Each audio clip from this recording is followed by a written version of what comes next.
A graça e a paz de Cristo, meus amados irmãos, sejam muito bem-vindos. Já vos peço, se inscreve no canal, ativa o sino, curte, comenta e compartilha. Isso ajuda o canal a crescer, amém? Hoje venho trazer uma reflexão muito abençoada e importante com o tema: o que é a visão continuacionista? Então vejamos esse tema a seguir. A visão continuacionista é uma crença teológica dentro do cristianismo que sustenta que os dons espirituais extraordinários ou de sinais mencionados no Novo Testamento, como profecia, no sentido de receber e comunicar mensagens diretas de Deus, línguas, xenoglossia e glossolalia, como sinais, cura milagrosa, milagres e apostolado, no sentido dos sinais que acompanhavam os apóstolos, continuam ativos e disponíveis para os crentes na igreja hoje, da mesma forma que eram no período apostólico. Para entender essa visão em detalhes, vamos explorar seus principais aspectos. Primeiro, core belief. O fundamento do continuacionismo é a convicção de que o Espírito Santo continua a capacitar a igreja com todos os dons espirituais listados na Bíblia, sem que haja evidências bíblicas claras de que esses dons cessariam em algum momento após o período apostólico. Os continuacionistas acreditam que esses dons são para edificação, encorajamento, consolação e evangelização da igreja até a volta de Cristo. Segundo, distinção do cessacionismo. Essa visão se opõe diretamente ao cessacionismo, que argumenta que alguns ou todos esses dons extraordinários cessaram com a morte dos apóstolos e a conclusão do cânon bíblico. Os continuacionistas geralmente veem o cessacionismo como uma interpretação não bíblica ou como uma leitura excessivamente restritiva das Escrituras.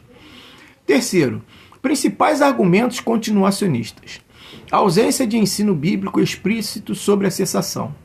Os continuacionistas apontam para a falta de qualquer passagem bíblica que declare explicitamente que os dons de sinais cessariam em algum momento específico, após a era apostólica. Eles argumentam que, se Deus pretendesse que os dons parassem, haveria uma instrução clara nas Escrituras sobre isso. Propósito contínuo dos dons. Eles enfatizam que os dons espirituais são dados para o benefício e edificação do corpo de Cristo. 1 Coríntios capítulo 12, versículo 7, 14, 26. Como a igreja ainda existe e precisa de edificação, encorajamento e poder para cumprir sua missão, os dons espirituais continuam relevantes e necessários. Exemplos bíblicos ao longo do Novo Testamento. Os continuacionistas destacam os inúmeros exemplos do exercício desses dons ao longo do livro de Atos e nas cartas do Novo Testamento, argumentando que esses exemplos estabelecem um padrão para a igreja em todas as épocas. Interpretação de 1 Coríntios, capítulo 13, versículo 8 ao 10. Ao contrário da interpretação cessacionista, os continuacionistas geralmente entendem a passagem de 1 Coríntios, capítulo 13, versículo 8 ao 10, o amor nunca falha, mas havendo profecias desaparecerão, havendo línguas cessarão, havendo ciência passará. Quando vier o que é perfeito, então o que é imperfeito desaparecerá. Como uma referência à vinda da eternidade e à consumação final, quando não haverá mais necessidade desses dons na presença plena de Deus. Experiências e testemunhos modernos. Muitos continuacionistas relatam experiências pessoais e testemunhos de manifestações contemporâneas desses dons espirituais, como curas, profecias e línguas, e eles veem como evidência da continuidade desses dons. ênfase na plenitude do Espírito Santo. Os continuacionistas frequentemente enfatizam a importância de buscar a plenitude do Espírito Santo e todos os dons que ele deseja conceder à igreja. Eles acreditam que limitar os dons de Deus é limitar o poder e a capacidade da igreja de cumprir sua missão no mundo. Interpretação de passagens como Marcos, capítulo 16, versículo 17 e 18. Eles interpretam passagens como Marcos, capítulo 16, versículo 17 e 18. Cita: estes sinais acompanharão os que crerem. Em meu nome expulsarão demônios, falarão novas línguas, pegarão em serpentes, e se beberem algum veneno mortal, não lhes fará nenhum mal. Imporão as mãos sobre os enfermos e estes ficarão curados. Como promessas contínuas para todos os crentes. Quarto, base bíblica comumente citada.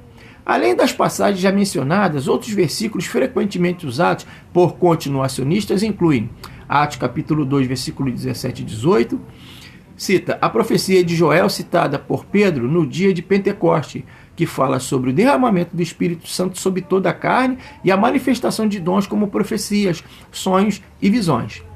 Os continuacionistas argumentam que essa promessa é para todas as gerações de crentes. 1 Coríntios 12, 14. Capítulos inteiros dedicados à discussão dos dons espirituais e sua importância para a igreja, sem nenhuma indicação de que esses dons seriam temporários. Efésios capítulo 4, versículo 11 ao 13. Que descreve os dons de apóstolos, profetas, evangelistas, pastores e mestres como sendo dados para o aperfeiçoamento dos santos, para a obra do ministério e para a edificação do corpo de Cristo, até que todos alcancemos a unidade da fé e do conhecimento do Filho de Deus, a perfeita à medida da estatura da plenitude de Cristo. Os continuacionistas argumentam que, como a igreja ainda não alcançou sua unidade de perfeição, todos esses dons, incluindo profetas e apóstolos no sentido de enviados com sinais, ainda são necessários. Quinto, nuances e variações dentro do continuacionismo. Assim como no cessacionismo existem nuances dentro da visão continuacionista, vejamos, continuacionismo carismático, pentecostal, geralmente enfatiza a manifestação ativa e frequente de todos os dons espirituais, incluindo línguas, profecia e cura. Continuacionismo mais moderado. Pode acreditar na continuidade de todos os dons, mas com uma abordagem mais cautelosa e discernimento em relação às suas manifestações. Eles podem enfatizar a importância da ordem e da edificação na congregação ao exercer esses dons. Sexto, mal entendidos comuns sobre o continuacionismo. Não significa desordem ou falta de discernimento. Continuacionistas sérios geralmente enfatizam a importância da ordem do discernimento e da avaliação bíblica das manifestações dos dons espirituais. 1 Coríntios 14. Não necessariamente iguala todas as manifestações modernas com as bíblicas, embora acredite na continuidade dos dons. Muitos continuacionistas reconhecem que pode haver imitações ou usos indevidos dos dons e defendem a necessidade de testar os espíritos. 1 João, capítulo 4, versículo 1. Não diminui a importância da palavra de Deus. Continuacionistas geralmente valorizam a Bíblia como a autoridade final e creem que os dons espirituais devem operar em harmonia com as Escrituras. Sétimo, implicações práticas. A visão continuacionista geralmente leva a igrejas e indivíduos a buscar ativamente os dons espirituais, encorajando os crentes a orar e desejar os dons espirituais para o serviço e a edificação da congregação. 1 Coríntios capítulo 12, versículo 31, 14, 1. Esperar e buscar manifestações sobrenaturais. Acreditando que Deus ainda opera de maneiras poderosas e sobrenaturais hoje. Integrar os dons espirituais na vida da congregação, permitindo o encorajamento, o exercício dos dons em cultos, grupos de estudo e ministérios. Enfatizar a experiência do Espírito Santo, valorizando a experiência pessoal e comunitária do poder e da presença do Espírito Santo. Em resumo, a visão continuacionista é uma perspectiva teológica que afirma a continuidade de todos os dons espirituais no Novo Testamento para a congregação hoje, baseando-se na interpretação da ausência de evidências bíblicas para a cessação desses dons e na crença de que eles são necessários para a missão e edificação contínua da igreja. Louvado seja o nome do Senhor. Então eu deixo aqui essa reflexão abençoada. Amém? Medita nessa palavra, busca na Bíblia, para ver se está de acordo com o que está nas Sagradas Escrituras. Trarei novos vídeos das coisas que vêm lá do alto, onde Cristo vive, para enriquecer mais e mais a nossa vida espiritual. Amém, meus irmãos? A graça e a paz de Cristo a todos.